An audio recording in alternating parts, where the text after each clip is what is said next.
Hello, and thank you for listening to the Adulting is Easy podcast. This is Lauren, and I manage the Adulting is Easy blog and podcast, which can be found at realadultingiseasy.com and anywhere you listen to podcasts. Please take a second, hit the follow button, rate and review if you can safely do so. I'm joined today by Chris from Heavy Metal Money. Yeah, thank you. Thanks for having me.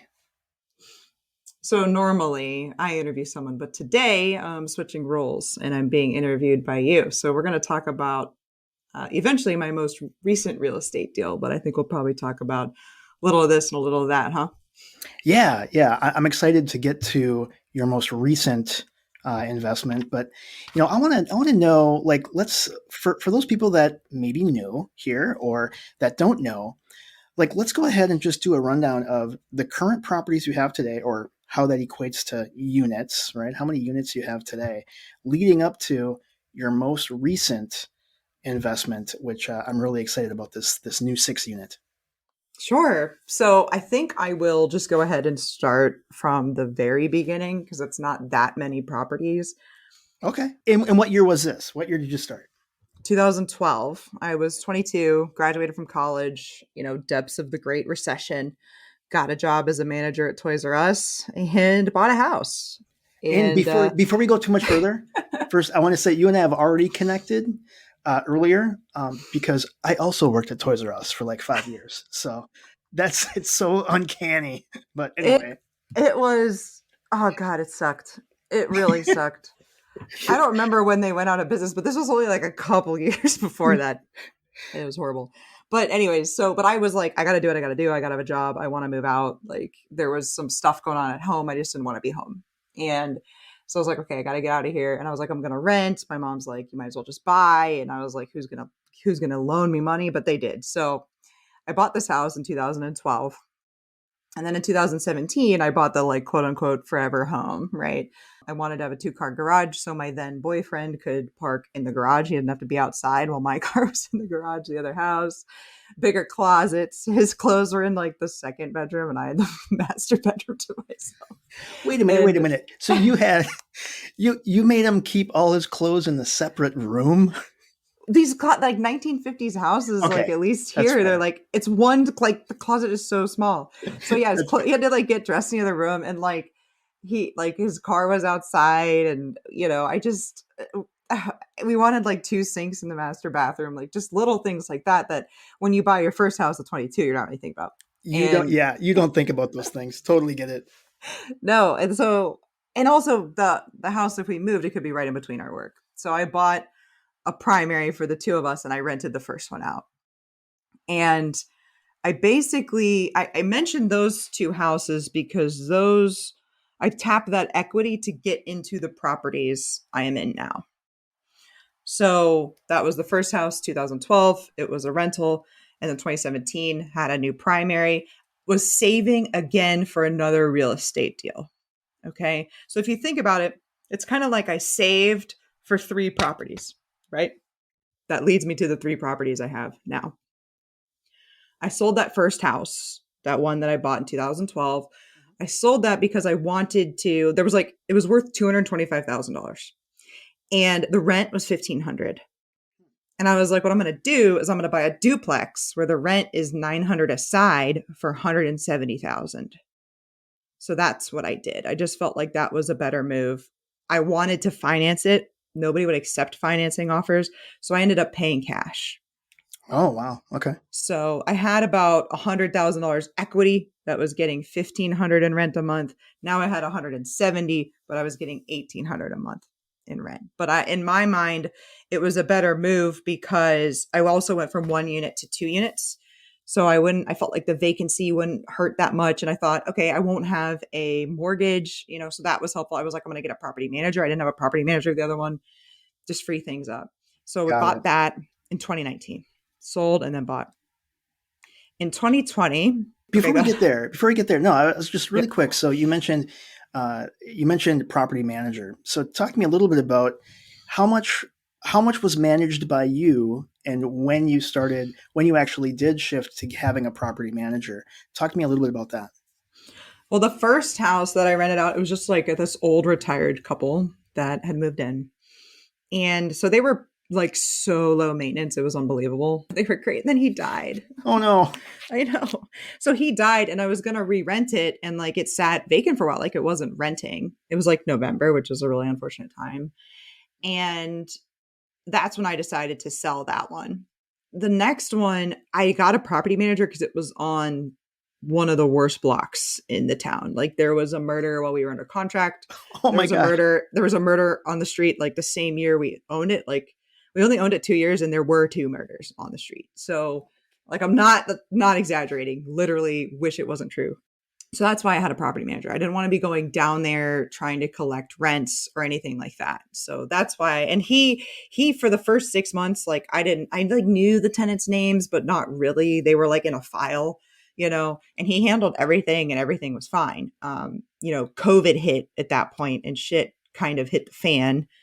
And I ended up having to do some things myself, like hire somebody to move the squatter out, get a storage unit, tons of different stuff. And when we moved a new person in and she stopped paying, she needed my information to get rental assistance. So that kind of opened up the floodgates of communication there. But the idea in a non-COVID world, I think it would have worked really well.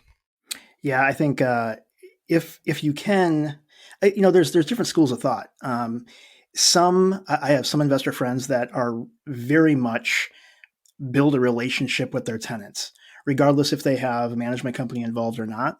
They really want to have that relationship. The tenants know who the landlord is. They know who the owner is. They build this relationship because they may treat the property a little better, and they may give you more notice or something. However, with that being said, there is something nice about the fact that like right now, my management company, my buy and hold rentals, I I can look up who the tenants are, right, in CRM, but I don't interface with the tenants at all. It's all turnover, all tenant communication. It all goes through my management company, and sometimes I kind of like it that way. So you can see Yeah, both sides of it. I do. I also think it depends a little bit on the class of the neighborhood. Sure. In a higher class neighborhood, I could see that being the case. Okay, so that was that. So that Hmm. was 2019. 2020, dream home, not looking so dreamy anymore. My husband had, we were married. Yeah, we were married by then. My husband had gotten a job where he worked completely remotely. And I knew I was going to be taking a job where I worked completely remotely. So living in this perfect spot that was 20 minutes from downtown Tampa and 20 minutes from downtown St. Pete, where he worked and where I worked or whatever, that lost its appeal. This forever home. Yeah, it would if you're both commuting to an office, but now you guys are working kind of right on top of each other. Literally on top of each other. Like we had a 3 bedroom house. One was the office, one was the spare room, and one was our room. And so I just found myself like he'd be like, I have a call, and I'd be like, I have a call. And then so I'd end up at the dining room table. And worse than that, we were in such like an area where it was good because it was like 15 to 20 minutes to everything, but there was nothing right there. So we're also in this area, and when 5 o'clock hits, we are literally leaving because we're tired of being in the house, but there's nowhere to go without getting in rush hour traffic. So it felt like it was defeating the purpose of working from home a bit. And then we're looking into it, and I'm like, okay, well, what we can do, what'll help this a little bit, we'll get rid of the spare bedroom, and we'll have two offices. And I was like, well, that kind of sucks if my sister comes to stay, or if his dad came to stay, or something like that. So I kind of started thinking to myself, what else other than a second office and other than being close to things would I want? And I decided I really wanted to be able to bike from the house on a bike trail, not just around the neighborhood. And I had gotten in a car accident in 2016, so I couldn't really lift a bike to load it onto a car. And so if I wasn't going biking with my husband, I had to do it in the neighborhood only. And so I started thinking, okay, second office space would be good, but I still want to have a place for guests to stay. I would like to be close to restaurants. Walking distance would be amazing so that, at the end of the day that we can go somewhere. We don't have to get in a car and get in rush hour traffic and totally lose some of the benefit of working from home and get near a bike trail. And then I also thought, you know what? I have this money that I've been saving to buy another investment property, right? Because I had one. And I thought, why don't we buy a place that has some rental ability on it, right? Like let's house hack. And I had house hacked before because in a way, because I had a roommate in my first house. But this was the first time I was really thinking, all right, let me go get like a house with an above garage apartment, right? That was what my goal was. And so I was kicking this idea around in my head, and I'm pretty blunt, and I didn't really think it through. And so I brought it up to my husband over breakfast in like January 2020.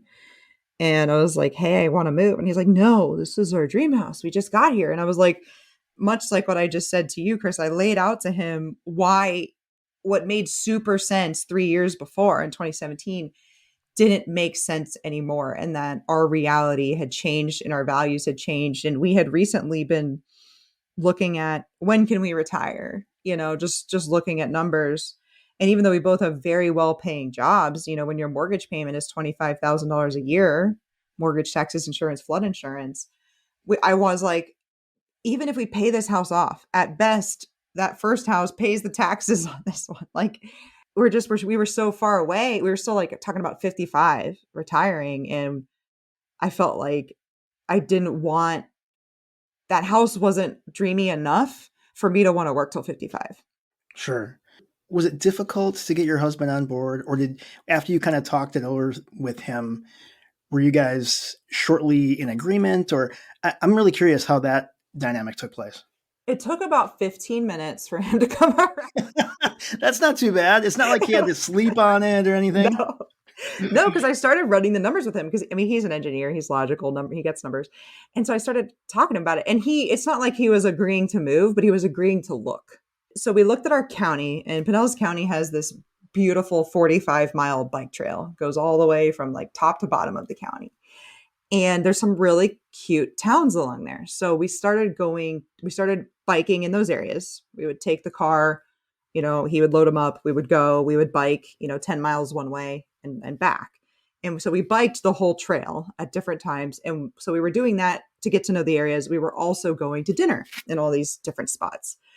And we finally found this really cute, like touristy town that we both basically immediately fell in love with. We were like, this is it, And so it was like February 13th ish, maybe the 12th, 2020.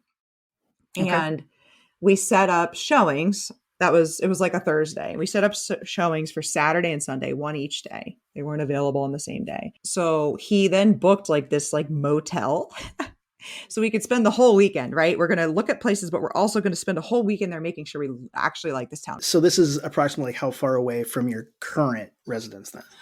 30 minutes, Okay. But same county, but like 30 minutes north, which was further from my parents. My parents thought I was nuts. They at first thought like I was moving away. I'm like, okay, I know it's like North County, South County, but it's not that far, guys. Like it'll be okay. And they're all about it now. They've come around a bit too, but when you start doing this stuff, people think you're nuts. But so we had showings set up at these two places. One was like a house in a neighborhood with an above garage apartment and like a pool house. This other one was a commercial bed and breakfast with 2 cottages and a mobile home on it. Ooh. And it was kind of funny that there were similarities here where it was one very old house. One was 1910, one was 1901 with like, accessory dwelling units. And there were 2 of them. I wasn't counting the mobile home. It was disgusting. So, so we had these set up. And so for Valentine's Day, February 14th was a Friday night. We like went out on the town, had a fantastic time, stayed in the motel. I woke up multiple times throughout the night because it was so quiet. My brain was like, I think maybe you're dying or suffocating because there's no noise. Right? Like I kept waking up because of it and being scared. It was quiet.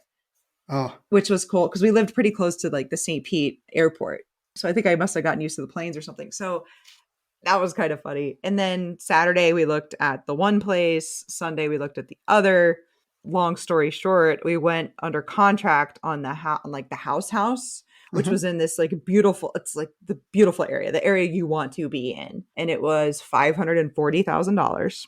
wow. Okay. And the house we were selling, we were like going to sell for like 360, 350, 360. We went under contract. We did the inspection. It needed about like $100,000 to $150,000 worth of work. And I finally looked at my husband. He really wanted that one. I wanted the bed and breakfast, but he really wanted that one. Uh-oh, And since it do you was have to flip a coin, or do you well, arm wrestle him for it? since it was my crazy idea, I was like, well, I guess you can pick the place. And so we went under contract on that one. But I kind of eventually looked at him and I said, even once we do the $150,000 of work to this place, I don't think we add $150,000 of value. Sure. I don't think we do, because the kitchen had been redone, but like poorly. So I Yeah. felt like we weren't going to truly get the value out of that. And then like there was a pool, it needed redone. There was some stuff that needed done even in the garage, and the garage apartment needed a lot of work. So I just felt like, we weren't going to get that value out of it. And it needed flood insurance, which was super expensive. And so I talked him out of that one, but he would not consider the bed and breakfast. Like, it was in pretty rough shape. Like, the floors had been sealed with like the wrong thing and they were peeling, and the floor was like sloped, and there was basically no kitchen. It was basically a sink and like three uppers, and that's it. That was all in this kitchen. Wow. So a You pretty know, significant amount of rehab. oh yeah. Oh yeah. And the yard was terrible.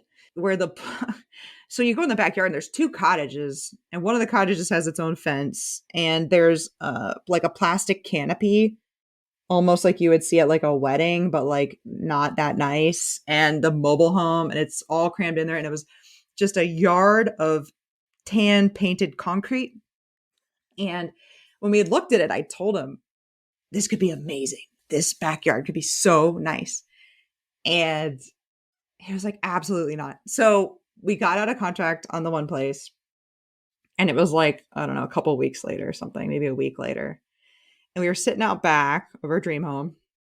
Like, I was probably having a glass of wine. He's like, what are you thinking about? I was like, I'm thinking about the numbers on that bed and breakfast. Like, I was like, I'm really thinking about it. I was like, listen, I was like, get this. We could get rid of the mobile home and put a camper in there. We have this, we have the electric, we have the sewer. We could rent that out.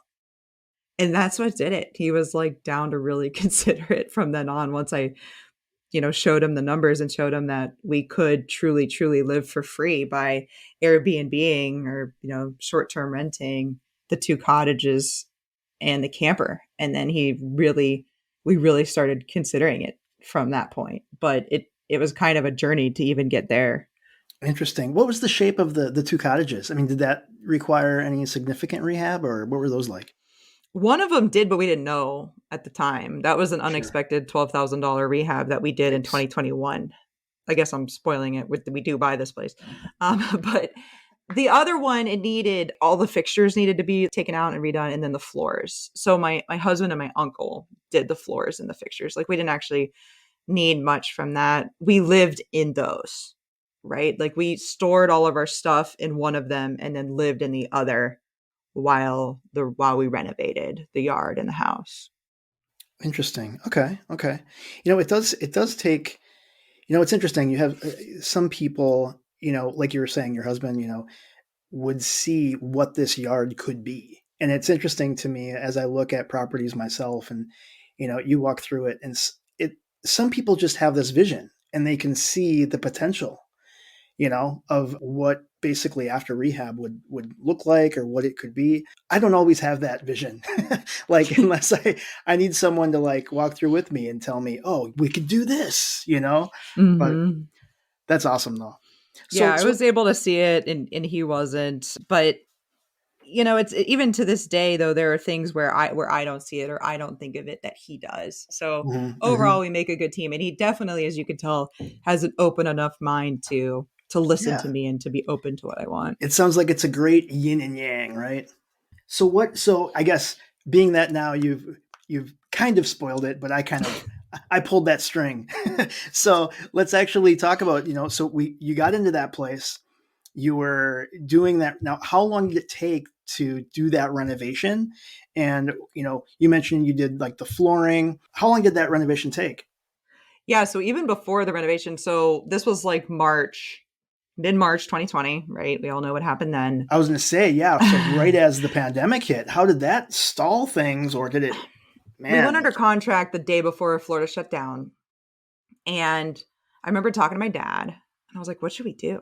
He's like, well, this could really tank things. Like, you could, because we weren't going to sell the quote unquote dream home, right? Because like I said, I had saved up to buy the first house, saved up to buy the second house. I had enough to buy a place saved up again. So my plan was to use that money to buy this place and then sell the other one and use that money for the rehab. So my dad's like, you could buy this place and both your places could tank 20 to 25%. You need to be prepared for that. And I was like, I am not prepared for that. I need that money out of that house to do this Right. rehab. And so between that and just general unease, we backed out, and it worked in our favor in a sense that it was a commercial bed and breakfast, and Airbnbs commercial, like people weren't allowed to stay anywhere. You weren't allowed to travel. Okay. So she, I think, started really feeling the pinch of having no revenue, coincidentally. And so we were under contract originally for 330, and we went back under contract with her like a week after shutdown happened for 310. And went through inspections, found some stuff, did an extension, got a structural inspection. And with all the things that it needed, she came down to 285 with $5,000 in closing cost assistance. So for Wow. all intents and purposes, we got it for 280, right? We started at 330, got it for 280. Right. And it had originally been listed for 375 and had been on the market like 6 months, which is wild. That would never happen now, right? But so there was all that. Also, so we were under contract. 285 is what it has to appraise for. The first appraisal came back at 245. So we had to go through like this contesting the appraisal. We had the roof lined up. We had the yard guys lined up. And like we had to tell them, no, you can't come that week because we're not going to be closed because we have to fight this appraisal, because 285 to 245 is a lot. We're not talking about an easy amount of cash to come up with. And I did the math. I knew I needed every penny that I had. Right. So we contested the appraisal and it came back at 300. So that was a pretty big swing. So we went from being like negative 40,000 equity to positive 15,000, which was just wild. And we'll get to it later. But when we did a cash out refi, it was the same appraiser, which was kind of weird. But he's like, oh, you guys painted. I'm like, oh my God, no, we did more than that. So we finally did close. We closed in June. So that's why I wanted to talk about kind of the craziness of being under contract. Was you're like, how do you get from you're in this town on Valentine's Day to, you're not done with this renovation until December, and that we didn't actually start until July because of all of that. So yeah, we closed in June. The roof was uninsurable because it was leaking. And I don't know what you know about Florida. Hurricane season is like peak and like, and really it peaks in like August, September, but like it starts June 1st. So we are unprotected in hurricane season, right? So Wow. we got the roof done first. We did a metal roof, and that was $22,000. And because it's a super peaked roof. Mm-hmm. And so it was expensive, but we got that done. And then we did the structure, and they actually like jacked up the house a bit, put in 2 new beams, and put in like new footers all the way around. And that was 26,000. That I would say that's something that we don't, at least here in the Midwest, almost everything has basements. Right. Right. So that's a little bit different. But I'm actually curious. So I mean, you could technically, I mean, that metal roof, I mean that's like lifetime, right? I mean, that's more than a 20 or 30 year Yeah, like the warranty. warranty is like 25, but It they is, are huh? supposed to last like 40 or something. They Yeah, say I the thought it roof was that was on here was original and it's like, 1901, but it wow. was like rusted and leaking, like it wasn't Oh my good. gosh. So for the structure, we actually the company would finance the structure at 0%.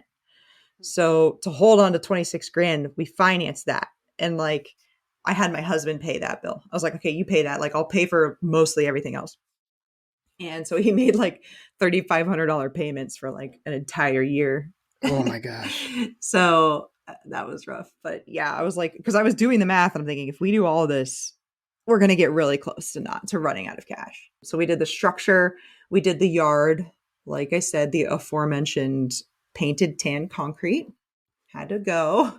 And we created this like beautiful, lush yard. It's so interesting that we started just my husband is an engineer. So he created CAD drawings of the yard with like where our shed would go and where the cottages were and where the house was. And so we printed out a bunch of these and we just started sketching on them where would walkways go and things like that. And for a guy that had no vision on that to start with, I mean, him and my mom really likes plants. And him and my mom like went hard on this. Like we were driving to my brother's wedding in the summer of 2020, which was like 7 hours. And they spent 5 hours in the back seat, literally just designing this yard. And they ended up, that we got some input from some landscapers and stuff too. So what we ended up with was kind of like where I thought the jacuzzi should be, and where the landscaper thought the camper should go, and where my mom thought things would be, and where my husband wanted things to go. And it really ended up really beautiful. It's a very lush yard. We Please tell me you have some photos of this on Adulting is Easy, right? I have them around. They're around for Okay. sure. We got it. I got to see this. This sounds amazing. It's really beautiful, and people remark on it all the time, which is really nice. We redid the fence too. And so the yard with like the demo and the fence and the plants and everything, the irrigation was $35,000. It was a lot. And we painted everything inside and out. We got a great deal on the painting. Like the paint was like 10 grand for, I mean, inside and out. Our house is a 3 bedroom, 2.5 bath, and like the third bedroom is huge because it's my husband's office and a guest room. Like it's that big because we weren't going to have that problem again. And inside and out, everything, like the retaining wall, so much of it, the porch, just everything was painted. And so we painted everything at that out inside and out. That was 10,000. I had budgeted 20. So I saved 10,000 there. The kitchen, obviously, that's the most beautiful part. The kitchen and the yard are like the most amazing before and afters you'll probably ever see. And the kitchen was 30,000. And then we did have like a surprise leak in the master bathroom. So we had to spend like 4,000 on that to like fix the floors and things like that. Oh So no. Yeah. I think that's pretty much it. But I had budgeted 160 and it came in at 161. But That is incredible. but I there's a mean, but I had budgeted for the ACs and we didn't do the ACs. So we were actually really like $11,000 over. that's but still that's really close. I mean, I find it, that can be, at least for me, I get like super anxious, and it's kind of overwhelming trying to determine what rehab costs would be. And especially on this particular project, there was a lot that had to be done, and yeah, I would have been drowning, I think. Yeah, I mean, my husband was really overwhelmed with it, but I just had my spreadsheet and like I had watched HGTV, so I like made some assumptions on cost from what I saw there. Obviously, we got a lot of quotes, especially the big stuff, right? Like the kitchen, the roof, the structure, the fence, that stuff we knew. There were some additional things that we did, like replacing a door here or there. There were some decisions that were made on the fly. But yeah, like it actually, for people that had, I mean, at my first house I had done both bathrooms over 5 years, but for people that had never done a renovation, to take on a project of a 1901 home like that was pretty amazing that it worked out like it did. I don't know. My husband and I talk about this all the time. Like, what made us think we could do it? Yeah, I mean, some of my oldest home was like 1952, but Mm-hmm. still, even then, and I did a handful of projects in that home. It was my primary at the time, but Mm-hmm. you know, nothing was standard.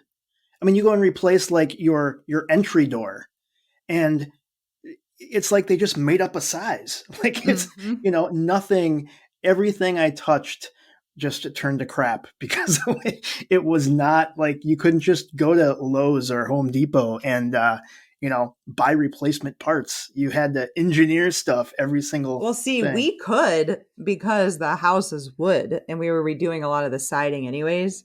So you can rough in doors and windows. Like we had to do that in a couple places. Like in the kitchen, we resized a window to move the plumbing of the sink. But that even the moving the sink was easy because the plumbing was just under the house because there's a crawl space, and we had to move a vent of the AC to do that. Also, like no big deal. It took like 5 minutes. So and then we used the hole from the AC vent to run the plumbing up through the floor where the sink was. So there were some things about it being like this old wood frame house that really helped us out, especially because we were redoing siding and painting at the same time anyways. Sure.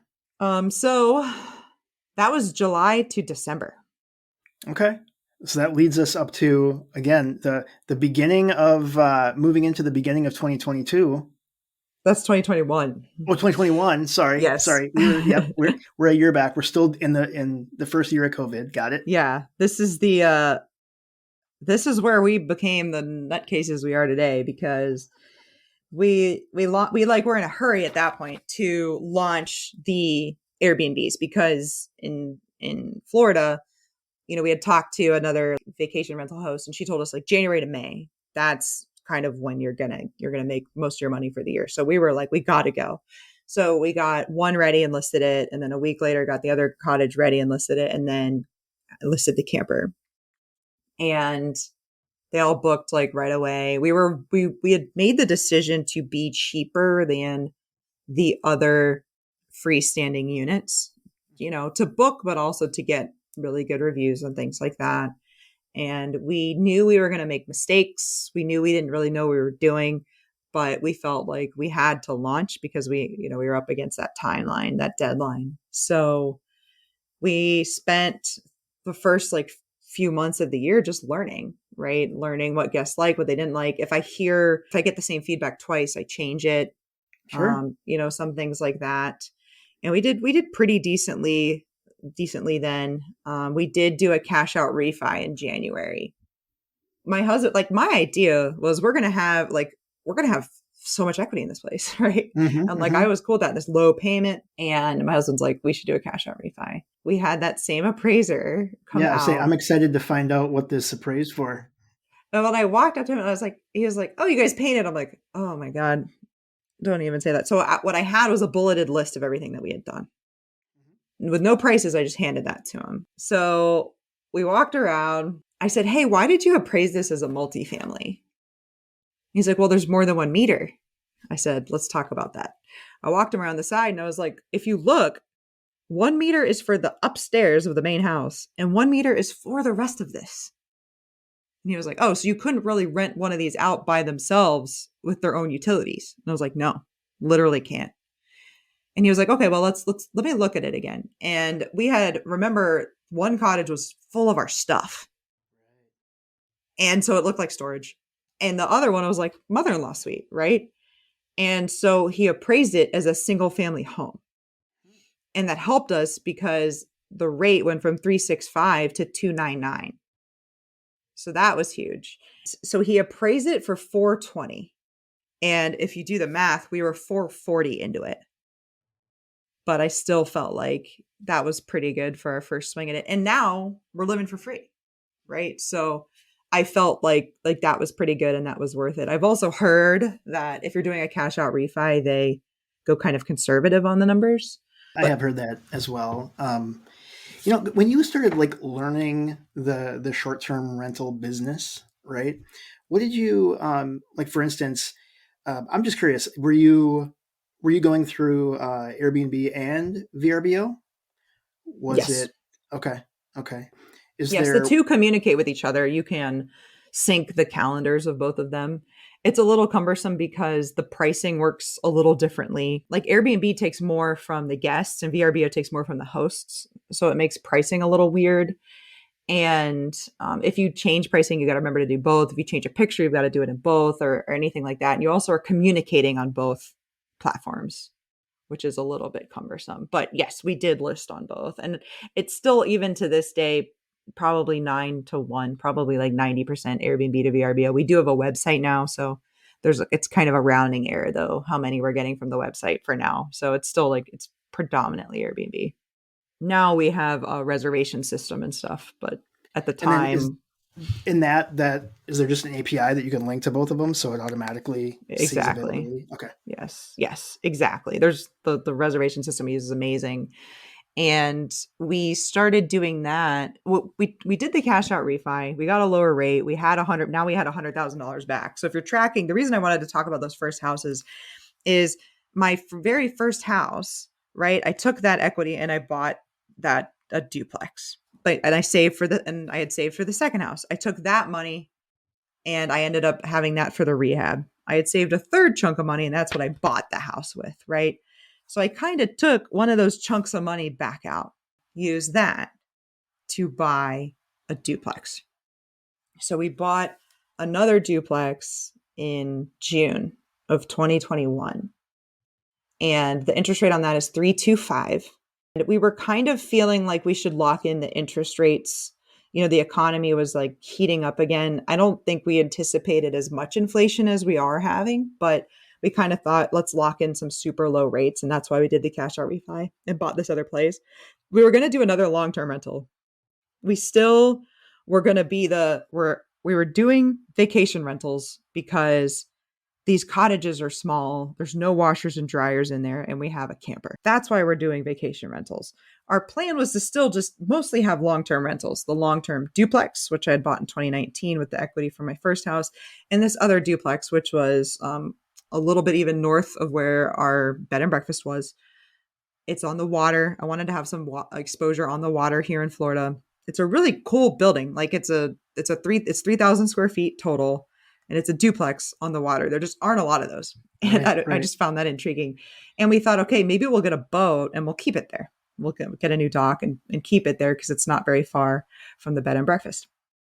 And we'll get some long-term tenants on both sides and we'll have this really great loan and whatever. And then we started thinking, my husband especially is like, but what if we Airbnb'd it?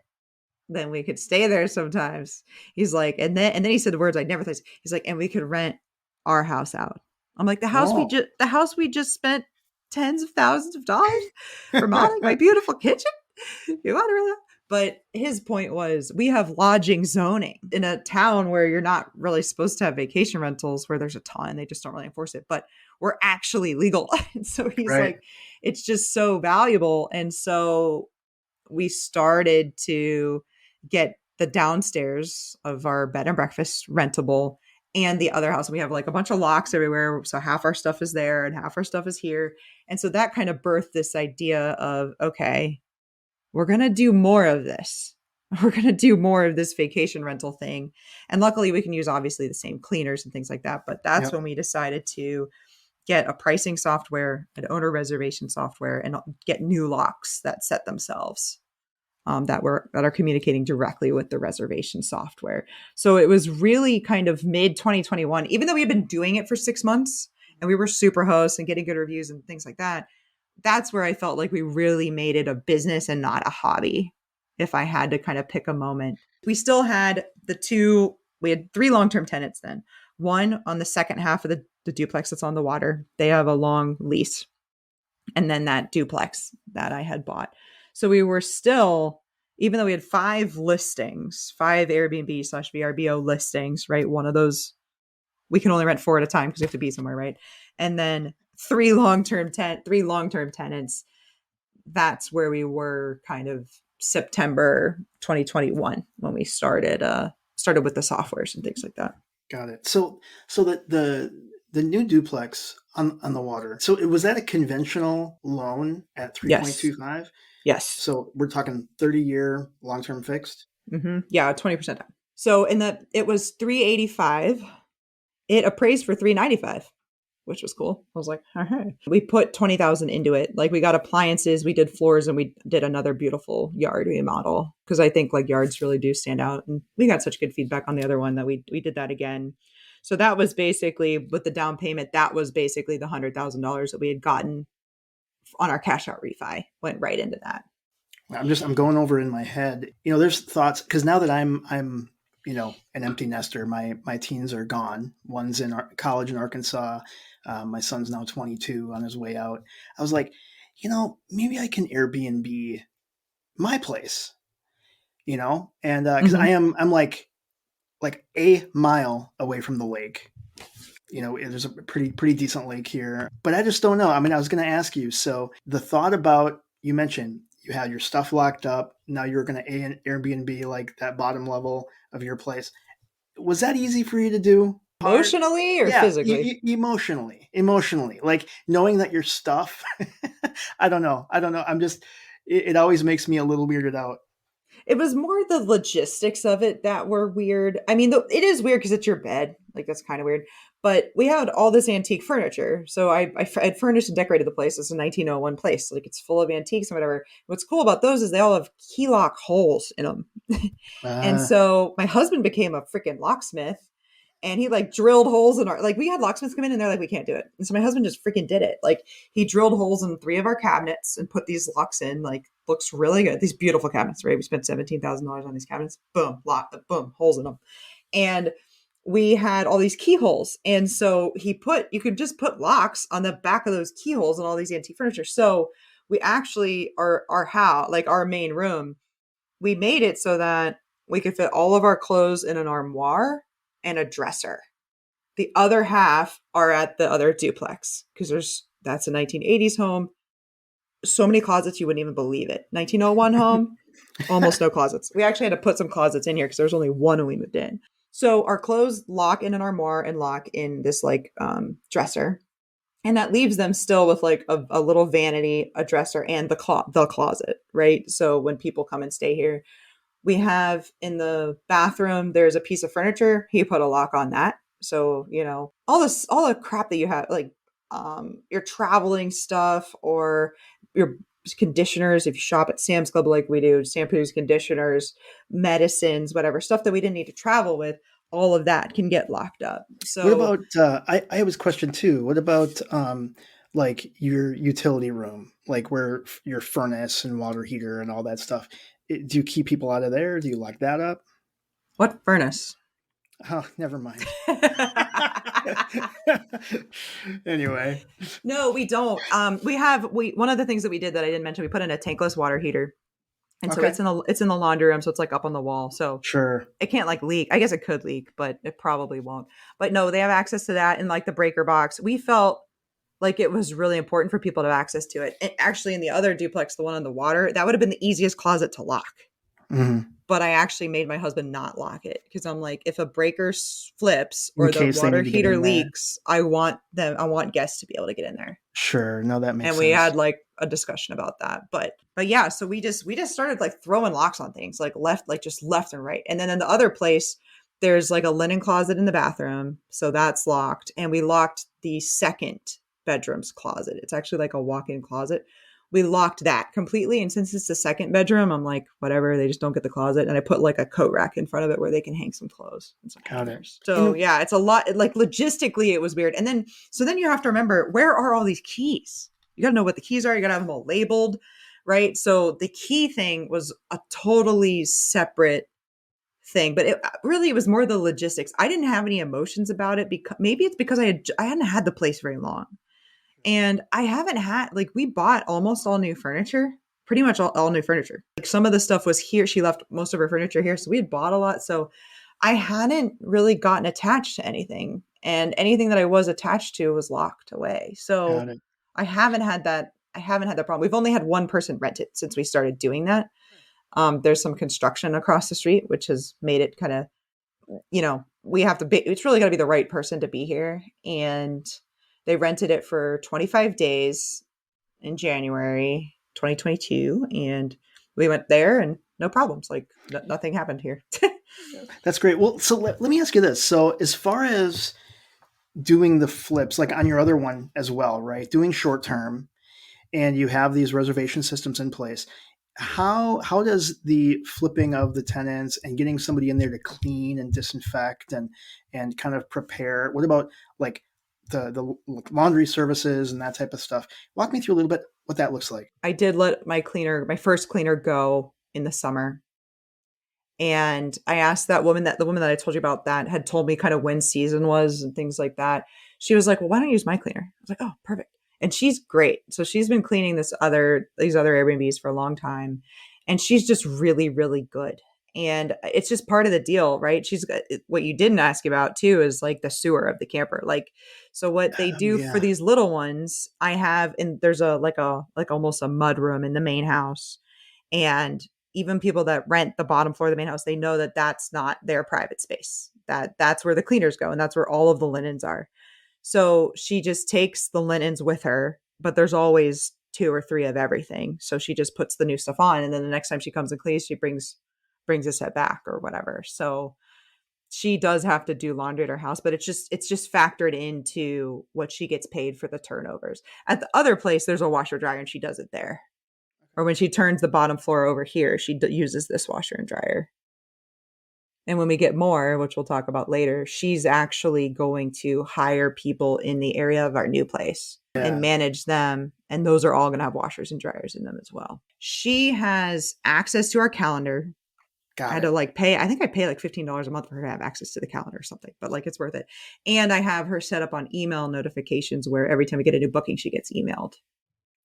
Isn't that just wonderful? It's great. Automation, man. It's Automation is great. No, key. that's been the most amazing part of this. I have automated the crap out of this stuff. You got Like, to build a system. You got to no, build the a cleaner's system. automatic, like the communications are automatic. I was looking through them and I'm like, gosh, I have these new ones that are coming online. I'm going to have to change my communications. I don't have to change a thing. I don't have to change a thing because all of my communications pull from fields within the listing. That's So all I have to do brilliant. is create the listings. It's kind of crazy. Just brilliant. But I had help. I had help. Like we did an Airbnb swap with somebody from Wisconsin in August of 2021. She came down here for a week, stayed in one of the cottages in the camper. Her family did, and then in September we went up and stayed in one of her places in Wisconsin. And she like was so helpful with setting up like my business licenses, my tax IDs, helping me set up the softwares and things like that. So she was just so helpful. I couldn't have done it without her. That's really cool. What's the reservation platform? What platform do you use? What's it called? It's called Owner Res. We use Owner Res and then we integrated Price Labs into it. So we have dynamic pricing, kind of like a hotel would. They know what your amenities are, what the vacancy is, what the demand is, things like that. So we integrated that. And then the other software we have is called Remote Lock, and it communicates with our Schlage encode locks. So a half an hour before people get here, if they've submitted their security deposit and if they've signed the renter's agreement, it changes the lock to a code and sends them the code. And then it shuts the lock, like they can't get back in a half an hour after checkout. So That we is have, that those are is kind of the three things. And that made everything so much easier. That made it so originally I was spending like 15 to 30 minutes a day on this. It's like not anymore. It's like only to answer specific questions. And even the questions are getting littler and little because if I get the same question 2 or 3 times, I add something in my communications to them. And so we've if we also implemented QR codes too. Like a couple of our places have Nest thermostats. They all have Roku's. There's a QR code next to them now that they scan if they have a question and they go through. It takes them to a help video. Yeah, that's awesome. So that's cut down on a ton of communication too. Totally. So if we look at timeline, so this brings us up to when in 2021. This is So September 2021. We launched the software. got it. Okay. Yeah, yeah. If we if we back up a little bit in 2021 also, in so we closed on the new duplex, the waterfront one that we've been talking about in June. In May, in May we were kind of looking for a project. Like we knew we had just did this really what was a pretty big home run with this 1901 home, and we took it and we took something that was a little bit dilapidated and made it just beautiful and brought life back to it. And so we knew the new duplex didn't need much. Like I said, floors, appliances, yard. We knew we closed on that in June. It wasn't gonna be like the before and afters that we loved. We weren't bringing a place back to life. And we also just frankly had alerts still set up on Zillow right along the coast because we had wanted some exposure on the water. So in May, my husband found this really adorable, adorable property. It was a really old church and a really old schoolhouse. I was like, oh my God, this is like an Airbnb dream. But I knew, like I said, we had the $100,000 from the cash out refi, but we knew where that was going. And so we knew we weren't going to have any money. So I asked my mom and dad if they would do a deal because my mom is all in. She loves decorating. She loves helping with stuff. She loves finding the deals. She wouldn't like the other end of it, dealing with the guests or tenants or whatever. But she loves finding stuff and setting up these Airbnbs. And she loved helping with the reno and picking out finishes and stuff like that. So we were like, hey, will you come? And we were kind of surprised when my dad came too, because I guess he had seen what we did at the bed and breakfast. And he doesn't love real estate. My mom loves real estate. She had 2 houses before she was 24, or like when she was 24, she bought a rental. And she told me this last weekend. My dad's parents, who had a few rentals, threw her a little party with a cake when she bought a rental house. But I was like, so why didn't you buy another one? She's like, I was with your dad. Your dad wouldn't buy anymore. I was like, geez. Because so my mom likes real estate. My dad really doesn't. They had that one rental that she bought when she was 24 until last year, and they sold it to my brother. So, so she was living vicariously in the real estate world through us. And so I was kind of surprised my dad agreed to go. But so we went, so we set that up. After we'd already set up that showing, this like 6 unit apartment building came on the market on the same street. And so we just reached out to the realtor who I think had both listings. And we were like, hey, do you mind just while we're seeing that one, can you show us the other one? He's like, yeah, no problem. And so my grandma and my uncle live in that county where this church and school is. So they come too. So it's like a big family party. And my uncle's a handyman. He's also 70. So he's not gonna from the bottom to top redo a place, right?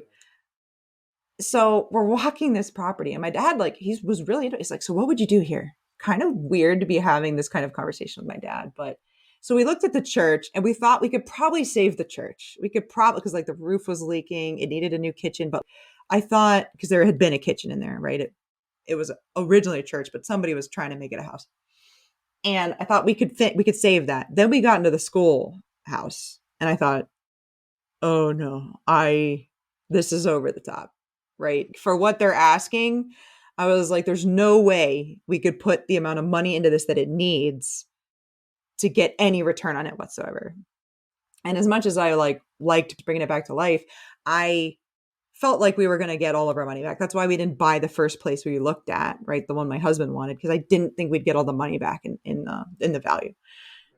And so we're like, okay, well, that's too bad. So then we like walk down the street to the 6 unit building just because we were already there. And it was beautiful. It was owned by a contractor and he had fully gutted and remodeled it in 2013. And this was 2021. So 8 years. So, the kitchens are beautiful, floors, roof, everything just beautiful. It needed pressure washed and, the units needed painted or whatever. So it like needed almost the yard's terrible. I'm all into yards now. The yard was terrible. And so my dad was like, this is nice. Like his eyes lit up like I've never he's like, this is nice. I was like, this is so weird. What is with my dad? So we went to lunch and we were talking and my dad's like, so what are you thinking about like the church? And I was like, Dad, we can't do it. The numbers, they just won't work. And he was like, well, what do you think about that apartment building? And I was like, I mean, I was like, we're not going to have any cash. Like you'd have to come up with all of the cash. And he's like, okay, well, I think I can do that. I was like, Oh, what? I was like, what? was something So this is totally out of character for your dad. totally, completely. Yeah. But, I think he saw what we did here and he thought, these people are kind of good at this. Maybe they know what they're doing. These people, my daughter and my son-in-law. But, and we asked, hey, is this guy willing to sell or finance? And they said, yeah. So we were running the numbers and they almost didn't seem real. So it was as short-term rentals. And this is hard, but were six, it was 6 long-term tenants. And so you're dealing with the fact that these people can't stay here if you want to make the money that you want to make. Because they were all renting between like 700 and 900 a unit. They should on AirDNA or on the Price Labs dashboards or just from running numbers, we thought each unit could make between 25 and 40,000 gross. Wow.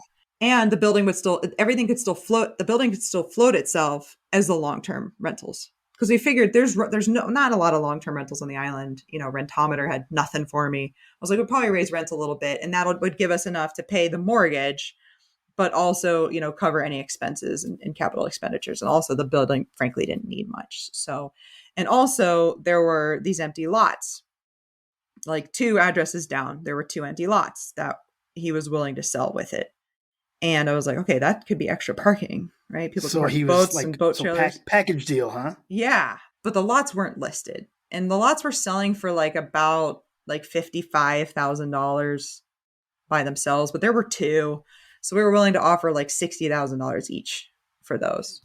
And then the apartment building was listed at $585. And we were like, dude, we're not even going to screw around with you. Like, we'll do it. Like, we'll do $585 on it. But we do need you to seller finance. And so he agreed on seller financing at 5% with the 10-year balloon. I was going to say, so what did that structure look like? 10-year balloon? 10-year balloon. He was cool with 20-year or 25-year amortization. That's what we agreed with. And that meant that my dad had to front, I say my dad, my mom and my dad, but my mom's been a stay-at-home mom, so he made most of that money. And so I say my dad a lot. And it was kind of up to him. He would have to come up with like $250,000 to $300,000, right, to put 30% down. And then also we were thinking flip all of the units, right, from long term to short term, and do the yard. So we made this deal, and I like couldn't believe. I'm like, oh my god, are we like going to do a deal with my parents, like my dad too? It's interesting. Yeah, I was just so what is like what's your gut kind of feel? I mean, do you think you could have a business relationship with your parents like that? I definitely can with my mom. My mom, she just likes real estate, so I think it would be a lot easier. My dad, I mean, we're very similar, and he's always talked to me about business and money. He's really the reason I know anything about it. For example, as a child, I've known what he makes, I've known what they have, I've known what they're worth, I know why they make financial decisions that they do. My brother, 2 years younger than me, probably doesn't know, right? Like he just wasn't interested, and I was interested, so I'd always ask these questions. So I think we could have a business relationship together in general. The tricky part is he doesn't understand real estate like I do, like at all. And he just doesn't think it's interesting. He doesn't like it. He's always said, I don't want to have another job. And I was like, I don't want to have my current job. Like, that's my point, right? So we've always kind of had that disagreement. Not always, 5 years, whatever, since I've been serious about this. But so I was like, okay, that sounds good. Happy you guys are willing to do that. But what's the deal structure? And he was like, he's like, I'm going to think about it. Like, let me think about it. So we had a 3-week inspection period because 1 week we were going to be on vacation with them, with my parents. And we did the inspection and then we went on vacation. And I'm like, okay, definitely we're on vacation. Like, we're in the Florida Keys. He's in a good mood. We're going to talk about this. Well, I like brought it up a couple times. We'll talk about it later. We'll talk about it later. And I'm like, and he meanwhile was selling stock to get the down payment. Because So he he didn't was just have, serious. He was yeah, serious. yeah, he created the LLC. Yeah, my Wow. mom was designing the yard. Remember, she's good at that. And I'm like, guys, love you both, but we haven't really talked about the main thing. How is Right. this structured? If you're going to put $250,000, $300,000 in this, what am I going to owe you? And I knew that it was going to be my systems, processes, softwares, and know-how that was really driving this thing. I was like, so we figured the building would net, even after paying for like the lot and stuff, about $80,000 a year. I was like, okay, I'm willing to work, for $40,000, right? I figured it'll be a 50-50 split, but what do I have to give you in the beginning? And I kind of thought it was kind of fair if I did nothing and just made them $40,000 a year. But, I was willing to do something. But so the last day of the inspection period, I called my mom or my dad. I don't remember. I called the house. They have a house phone. And my mom answered. I'm like, Mom, I need to know. And she's like, okay, we'll call you back. And then the offer they made, I thought was fair had it been a long-term rental situation. Ah, interesting. Okay. I didn't think it worked for a short-term rental because it's just more work. So my husband and I, we kind of felt like, okay, if we had the money, would we do this deal? We were like, yes. We were like, if they didn't have us, would they do this deal? The answer was definitely no. They wouldn't have done it without us. So I felt like that made what we brought to the table in some ways more valuable than the cash. So in their mind, was it a 50-50 deal basically in cash flow? Like, were they going to get half of all of the rental and that type of thing? Yeah, my dad wanted to do 50-50 ownership, 50-50 cash flow, Got it. but we had to come up with 40% of the money. Yep. So Okay. he was going to come up with, say it was like 300. We needed to over a couple of years. We didn't really flesh this out. He was going to be 180. They were going to be 180 in, and we were going to be 120 in after a couple of years. So what we were talking about was a difference of $60,000 in time, $60,000 in time. And I turned to my husband. I said, our know-how is worth more than that. That's really what I thought. And so when my mom said that to me, I said, Mom, we're not really close to what I was thinking. Because I was thinking like 25%, right? Maybe I put 25% in. And that's kind of like they're kind of gifting me 25% equity, right? And doing this very generous couple year 0 interest loan while I pay them back. But I never gave my mom that number. I never did. She said, well, think about it. And then, I talked to my dad like an hour or two later, and he was like, I just don't think it'll work. And I was like, I think you're right. I think this probably won't work. Was it awkward afterwards?